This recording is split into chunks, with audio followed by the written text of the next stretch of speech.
Audio Jungle।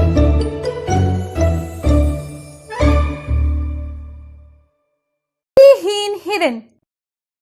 एक समुद्र के घाट पर एक लोमड़ी कई दिनों से रह रही थी। वह सभी जगह घूमने पर भी उसे अच्छा खाना ना मिलकर बहुत दिन हो गए थे। एक दिन वह लोमड़ी अच्छा मांस के लिए एक पास के जंगल में गई थी। उस जंगल में वह बहुत घूमी थी। आखिरकार में लोमड़ी को एक हिरन मिला। उसे अपने होशियारी से भोजन बनाने के लिए सोचने लगी। इतने में ही वह हिरन लोमड़ी के पास आकर कहने लगी, दोस्त, मैं आपको कभी भी इस जंगल में नहीं देखी थी और तुम कहाँ रहते हो? ऐसे बेगुनाही से पूछी। इधर मेरे वाले कोई भी नहीं है, इसलिए मैं पास के समुद्र के घाट में रहता हूँ। ऐसे लोमड़ी ने जवाब दिया। क्या? समुद्री घाट? मैंने तो ऐसे कभी नहीं सुना, बोलकर हिरन हैरानी से देख रही थी। मेरे सामने पूरा पानी ही पानी है। इतना पानी है कि समुद्र के उस पार भी नहीं दिखता। अगर तुम मेरे साथ आते हो तो समुद्र बताऊंगा। ऐसे लोमड़ी बोली। समुद्र कैसा दिखता होगा, यह सोचकर हिरन लोमड़ी के साथ चलने लगी।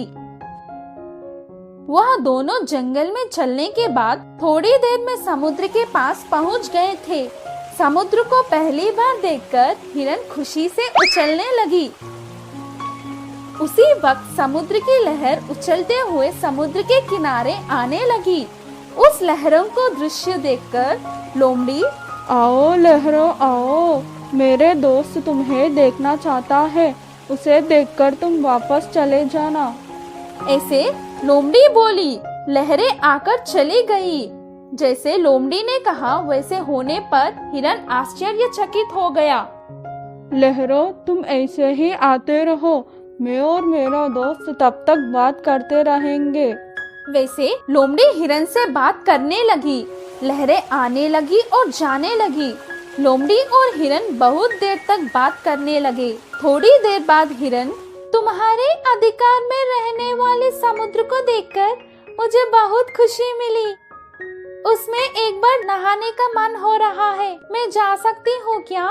वैसे पूछने लगी हिरन। उसी समय का इंतजार करते हुए लोमड़ी जाने के लिए बोली।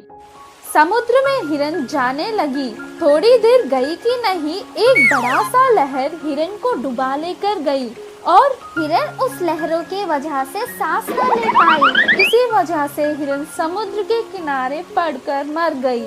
बाद में लालची लोमड़ी उसका योजना कामयाब होने की खुशी में हिरन का मांस खाने लगी। इस कहानी की सीख यह है कि दूसरों के बात में कितना सच है, यह जानकर उसके बाद आगे बढ़